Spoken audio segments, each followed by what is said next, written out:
Yo, what is good, YouTube? Welcome back to another JC2K video. In today's video, we're doing gameplay with the brand new 100 overall Michael Porter Jr. This MPJ card, I do believe, is actually going to be really solid. I'm excited to try him out. I think there's a lot of potential there in terms of valuable skill set as a 6'10 small forward who looks to have pretty good movement. Like, this is going to be a good card. He is a card that is attainable for free as well in this festival, which I personally think is a W. If you grind out all the challenges that are going to be available over the next couple of weeks, you'll be able to get this card, I would think, pretty easily actually from the festival. It'll take you probably another week or so before you're able to actually get him, but if you've been saving your pieces, you could get this card for free if you want to. And I do think he's going to be a good card. I mean, he's 6'10", he's got some skill set, and I think there's an interesting amount of versatility and skill to this card that I'm excited to see what he can do. So before we hop into it, if you haven't already, make sure you hit the subscribe button. Help me push towards the 40,000 subscriber mark on the channel. I upload every single day, multiple videos a day. I would really appreciate it if y'all do subscribe. Without further ado, let's hop right into it and let's see what MPJ looks like. 99 offense and defense, 99 stats, of course, across the board. He's a 100 overall. What do you expect? 31 coughs include, of course, pretty much everything.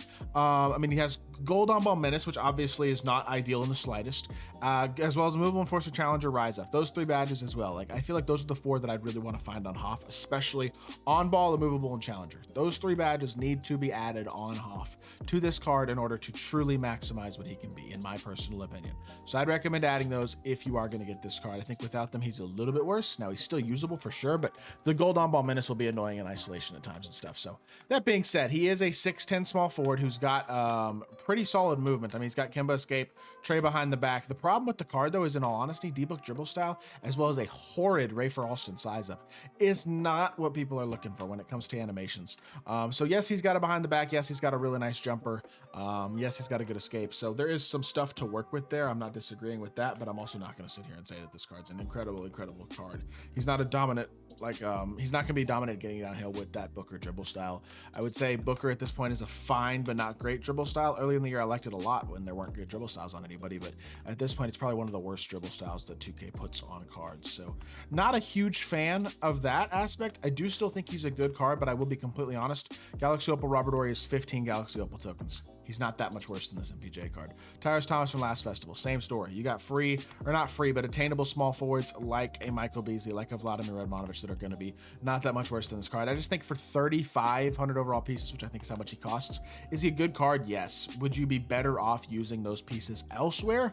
In my opinion, the answer is also yes. So I personally probably wouldn't recommend this card, but I'm certainly not going to say he's bad at all because I don't think he is. I think he's a pretty darn solid card, and I'm excited to see what he can do. So let's hop into a game, see what MPJ can do. Alrighty, hopping into this game. Our opponent has got Stephon Castle at point guard. He's got a, is that what Dr. J even is that at his small forward? He's got a Men Thompson at shooting guard, Paulo at power forward, and then KP at center. That was a force of a take. Bad shot by me. I should have just reset that. I can't go up into KP's body like that and expect that to work. I mean, that's on me. I will say this dude is a gold rep player. So either this is like a new account for him, or he just is like new to my team, which he's got a really good team. So, I mean, for somebody who's new to my team anyway, with multiple high level 100 overalls and invincible Dr. J and stuff. I'm not saying it's the best account I've ever seen, but it's definitely one of those teams where it's like, I'm very surprised he's gold rep is what I'll say. Because gold rep is not hard to get higher than.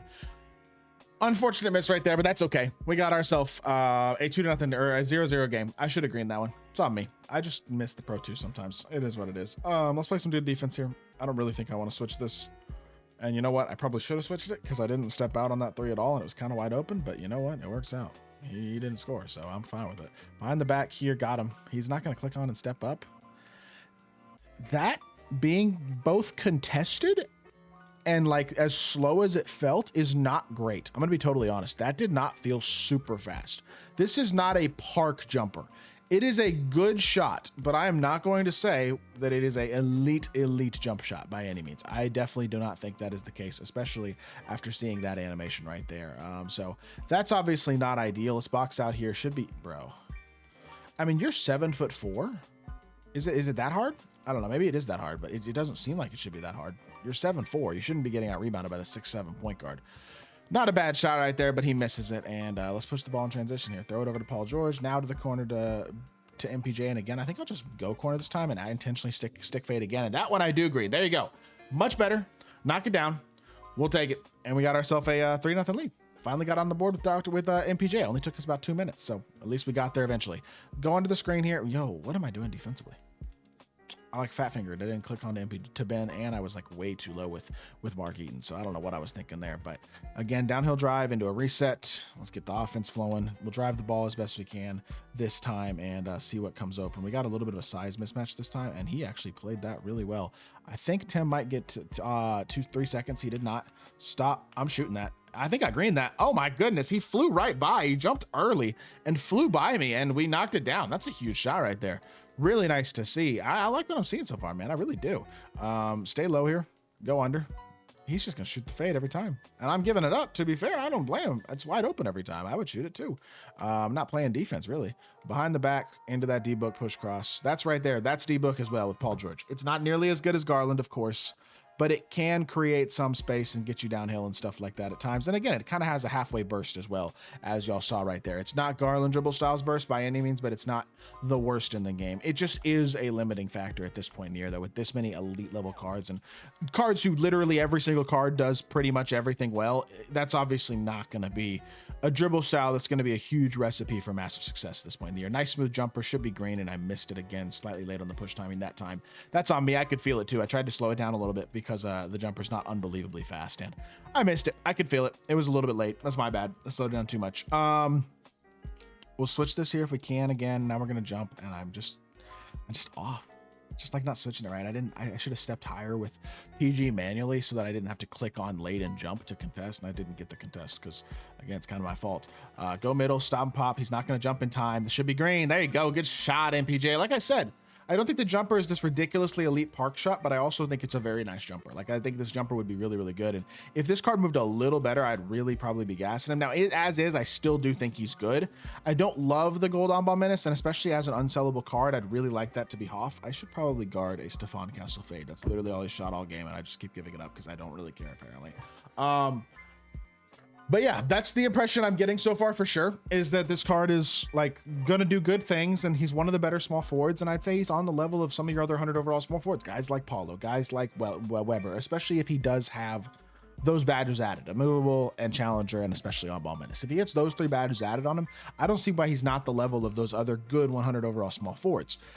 I still realistically wouldn't even consider spending hundreds. Well, I wouldn't spend a lot of money to get this card. Not that you have to spend a lot of money because you can't get no money spent, but I kind of look at this card, and I honestly think for the amount of pieces you have to spend to get him, which is like 35 100 overall pieces, that's equivalent to like 100 and how many exactly is it? 100 and I'm trying to do the math. 35 times 140 dark matter pieces. That's Cedric and Richard Jefferson and all the Opal and below players and the 10 box and the legend badges and probably some leftover pieces for MT. You know what I mean? Like, that's just a lot of pieces to use for one card. A good card, sure, but not a spectacularly amazing one. Because again, Robert Horry from this drop is not that much worse than this MPJ. He's also got a little bit of movement. He's also got a nice jumper. His stats and badges are pretty good. He's quality defensively, and he's also 6'10". So like, yes, this MPJ card's very good. I just don't think for that much MT that he's like a particularly smart purchase either. You know what I mean? I think both things can definitely be true in this situation. So coming off of this again, hit our pop, catch and shoot. That should be a wide open 3, and that's knocked down. Beautiful stuff. Got to shoot it with confidence with my guy, Mark Eaton. He's been hooping, and I love to see it. Very nice shot right there. I love Mark Eaton. That is a card. Him and Artis Gilmore both, especially Eaton. I think Eaton's better than Gilmore, but both of them really are cards I like a lot, and I think are a little bit I would say underrated by the community in general. Eaton playing really well right there. And honestly, I think I'm kind of seen enough at this point in this game. We were at 6 points, or 6 minutes, 9 points, 1 assist, 3 of 8, 3 of 6 and 3. The jumper's good. The movement's okay. I wouldn't sit here and say this is like a spectacular, oh my gosh, you need him type card, but he's definitely good at the same time. He gets a lot of things done at a high level at his position. And I think he's a well-rounded, solid option. So with that being said, it's gonna do it for the video. Hope y'all did enjoy. If you did, make sure you hit that like button, leave a comment, and subscribe. Be back with more 2K content very, very soon. I appreciate y'all. Peace.